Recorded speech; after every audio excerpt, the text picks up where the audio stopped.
Today we are diving into perhaps the most complex and mysterious story of a polar expedition.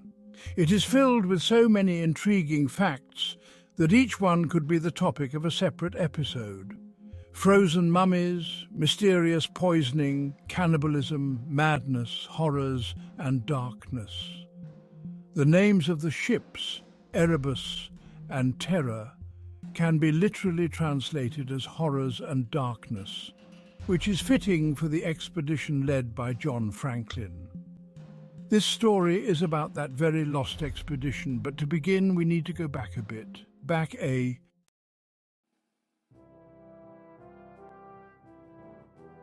Why explorers would venture into the Arctic, where only cold and death awaited them.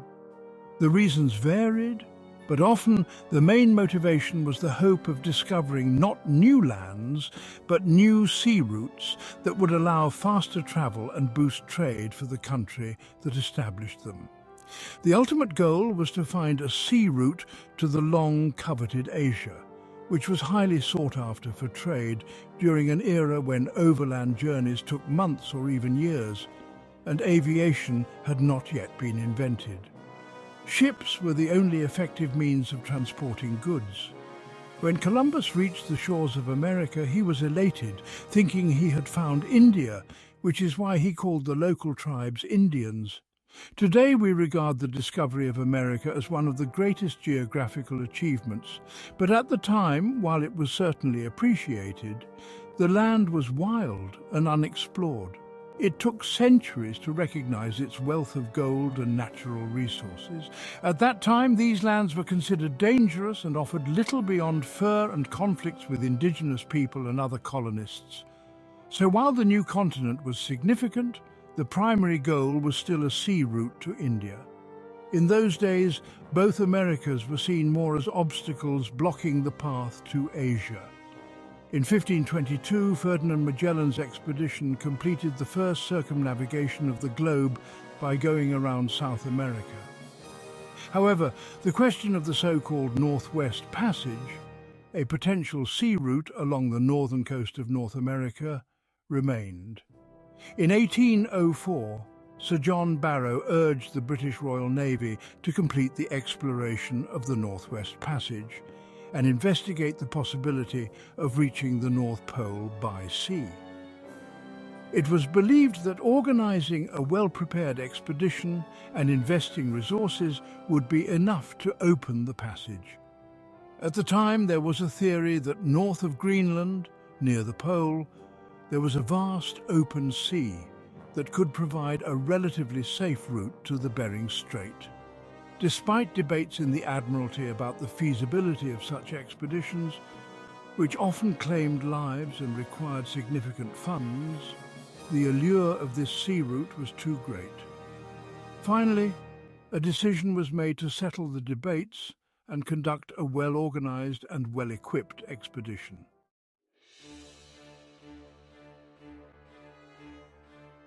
The search for a suitable leader began. The Admiralty first approached William Parry, an organizer of one of the initial expeditions to the North Pole. He declined, preferring a more mundane job in London.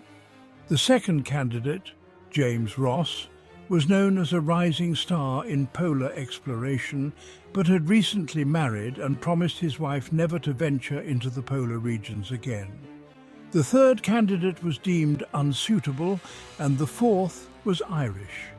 Nonetheless, James Fitzjames, who became the captain of Erebus, and Francis Crozier, who took command of Terror, were included in the team. This is where John Franklin entered the story, a revered and almost legendary figure in England. However, Franklin was a controversial character, as would later become clear.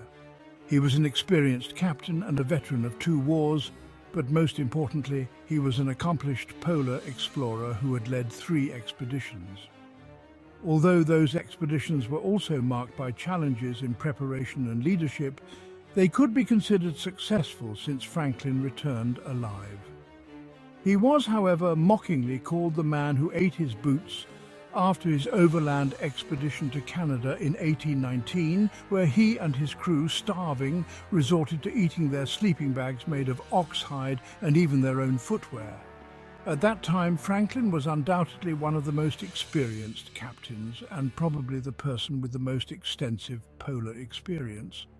However, he was already 59 years old, which raised concerns, as these expeditions were known to last for years. Nevertheless, Franklin insisted, and he was appointed as the leader of the expedition. Expeditions at that time were not expected to last just 1 year. Nevertheless, Franklin insisted and was appointed as the leader of this expedition.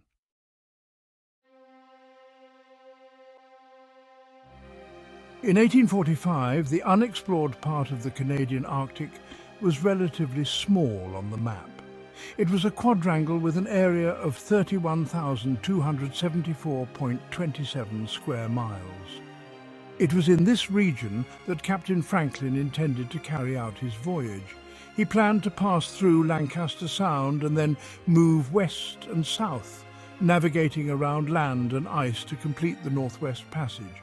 The distance to be covered was approximately 1,037 miles, which was relatively modest. The expedition was to consist of 2 ships, Erebus and Terror, both of which had previously ventured to Antarctica under the command of James Ross. James Fitzjames was appointed captain of Erebus, while Francis Crozier, who had commanded Terror during the Antarctic expedition with Ross, was appointed captain of the second ship. For their time, these ships were like spacecraft, equipped with the most advanced technology of the 19th century.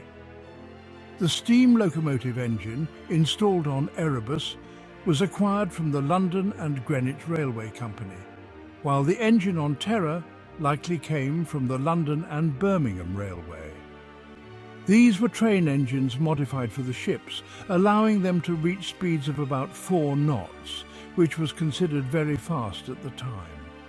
The hulls were reinforced with metal plates, enabling the ships to push through ice, and the propellers and rudders could be retracted into metal compartments to protect them from damage. The ships even had a steam heating system for the crew's comfort, ensuring warmth inside. The onboard library contained over 1,200 books, and there were also modern desalination machines with lead pipes. Overall, these were some of the most technologically advanced ships of the time.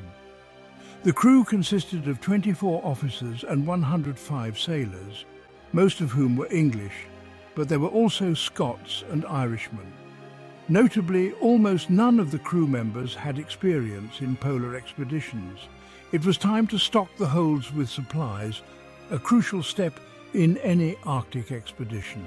The health of the sailors depended on the amount and quality of food, whether they would starve or suffer from scurvy, which, although treatable at the time, was not effectively managed. In his first polar expedition, John Franklin had taken a rather careless approach to preparation, resulting in the crew suffering from hunger and nearly dying. It seems, however, that he did not draw any significant conclusions from that experience. At first glance, everything seemed well prepared. 16.5 tons of hardtack, 62 tons of flour, 13.5 tons of salted beef, pork and canned meat, and 4 tons of lemon juice, an essential remedy for scurvy, which continued to claim the lives of many sailors. The crew was expected to have enough provisions for 3 years at full rations, or 7 years if severely rationed. However, in reality, the food barely lasted until the spring of 1848, and some of the canned food was simply inedible due to negligence and the basic greed of suppliers. The cans had been purchased at a low price from supplier Stephen Goldner, who signed the contract on April 1st, 1845. In just 7 weeks before the expedition's departure, Goldner had to supply around 8,000 cans, working under extreme pressure. It should be understood that the technology of modern canning was still in its infancy and far from perfect at the time. The sealing of the cans was poorly done, and as researchers later wrote, the thick and careless solder dripped down the inner surface like melted wax. To be fair, such last-minute rushes accompanied many polar expeditions, including those of Amundsen and Nansen. It can be assumed that polar ventures were costly and heavily bureaucratic, with contracts often made at the last moment in an attempt to save money. Ultimately, it all depended on the leader of the expedition, who was supposed to personally check the quality of the supplies and equipment. For some reason, this did not happen, and some of the cans were not sealed properly, with lead solder contaminating the food. On the morning of May 19, 1845, the expedition's ships departed from the port of Greenhithe. An orchestra played, and the atmosphere was festive. Lady Jane Franklin waved to her husband from the shore, and no one knew that almost none of these sailors were destined to return. The ships would never return to their home port. At the beginning of the journey, the expedition was accompanied by the transport vessel Barretto Jr. On Whalefish Island on the western coast of Greenland, the transport ship delivered 10 oxen, which were butchered and transferred to Erebus and Terror to replenish their food supplies. The members of the expedition wrote their final letters home. These letters mentioned, among other things, Franklin's prohibition on swearing and drinking among the crew. It appears that discipline on board was strict, as 5 members were dismissed and sent back to England on the transport ship. Many sources state that they were sent back due to illness, but from the letters, it can be inferred that disciplinary issues were the real reason. Who would have thought that poor behaviour would save the lives of these 5 sailors? The crew was reduced to 129 members.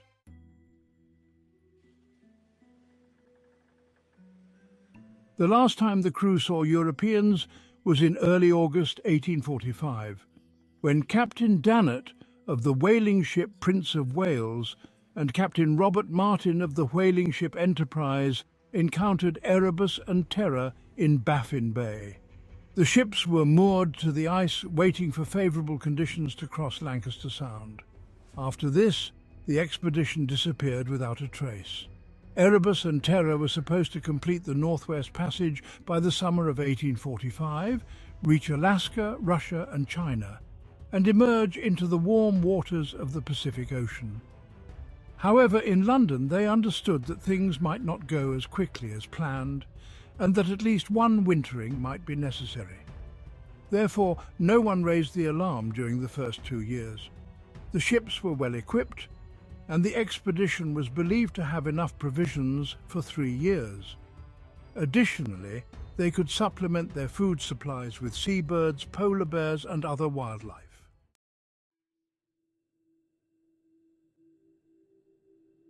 The first to become worried and raise the alarm was Lady Jane Franklin, Captain Franklin's wife. Jane Franklin was a very influential and determined woman. She organised a major press campaign that forced the Admiralty to send ships to search for the missing expedition. The ships Enterprise and Investigator, under the command of Captain James Ross, the very same who had previously declined to lead the expedition, were sent out in search. However, the rescue expedition soon found itself in dire straits. On the return journey, Investigator became trapped in the ice, and after almost 3 years, the crew was forced to abandon the ship and trek across the ice. The Admiralty could not abandon the search. First, it would not have been seen as gentlemanly, and second, the sailors had become public figures. Over the years of Captain Franklin's Arctic explorations, he had become very popular, and the public wanted the sailors to return home. The Admiralty developed a plan for an expedition that would consist of 3 groups. The first was a land-based search party led by Sir John Richardson and John Rae, who were to travel down the Mackenzie River to the Canadian Arctic coast. The other 2 groups were to move by sea from different directions, one from the Canadian Arctic archipelago and the other from the Pacific Ocean. Additionally, the Admiralty offered a reward of £20,000 sterling, approximately $2 million today, to any group or country that could provide assistance to the ships under the command of Sir John Franklin. Unfortunately, these searches also yielded nothing. One might have expected that people would eventually forget about the sailors who had vanished somewhere in the far north. However, Captain Franklin and his men became national heroes, with some even comparing the search for Franklin's expedition to the significance of the Crusades. Ballads were composed, such as the popular song at the time, Lady Franklin's Lament. The missing explorers became a part of folklore, and finding the expedition became a matter of great honor, elevating the discoverer to the status of a national hero. And $2 million was no small sum. By 1850, 11 British and 2 American ships were already searching the Canadian Arctic for any signs of the expedition. However, the search was complicated by polar ice and what appeared to be Franklin's somewhat negligent record-keeping on board. The ships carried 200 copper cylinders that could be sealed and were intended to hold notes indicating coordinates, the planned course, and the general state of the ships. These notes, a kind of delayed mail, were to be left on polar islands in cairns built from stones.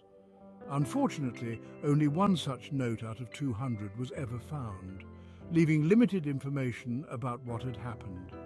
Franklin was also supposed to create food caches, reserves of provisions that could be used if the ships became trapped in ice and the crew needed to trek back across the ice to survive. This was a common tactic among polar explorers. However, it seems that Captain John Franklin did not establish such food caches.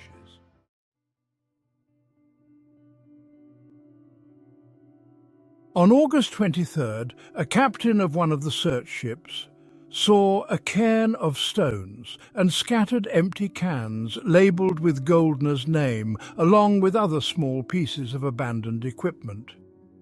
These discoveries were the first clues found from Franklin's expedition. A few days later, on Beechey Island, a team came across 3 graves which were the final resting places of members of Franklin's crew who had died in January 1846 after wintering. A series of sledging expeditions followed in search of more traces, but nothing beyond the already discovered graves, and the winter camp from 1845 to 1846 was found. The bodies from these graves were exhumed only in the 20th century in 1984. When researchers opened the graves, they found remarkably well-preserved bodies, as the permafrost had kept them from decaying, turning them into a kind of frozen mummies.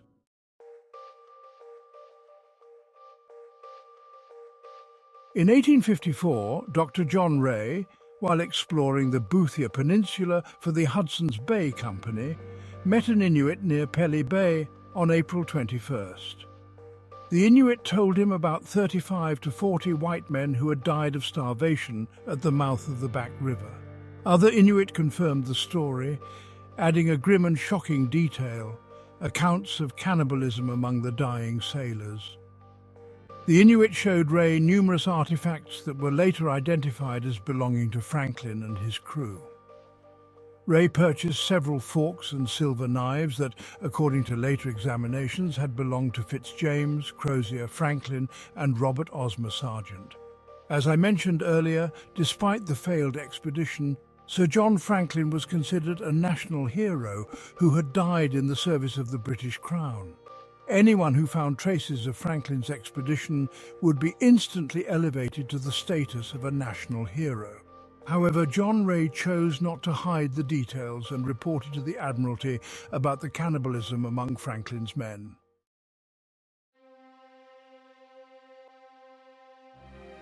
When these facts leaked to the press, Jane Franklin, John Franklin's widow, was outraged and deeply offended. She enlisted the support of many influential figures, and a campaign against Ray began. Even the popular writer Charles Dickens wrote scathing articles. The idea that English gentlemen and officers could resort to eating their own kind was deemed unthinkable. The scandal erupted fiercely. Jane Franklin insisted that Ray should not receive any reward, and his reputation was thoroughly destroyed in the press. Nonetheless, the Admiralty did pay him half of the promised sum, and he received £10,000 sterling. It is reasonable to assume that the Admiralty was satisfied. The artifacts and testimonies were sufficient to declare the expedition lost and finally end the long and costly search. This could have been the end of the story, but this was Victorian England, where the concepts of reputation and honour were highly esteemed. Naturally, Lady Jane Franklin did not wish to remain in high society as the widow of a cannibal. For someone of that time, it was akin to social death. Moreover, she seemed to have truly loved her husband and initiated further searches.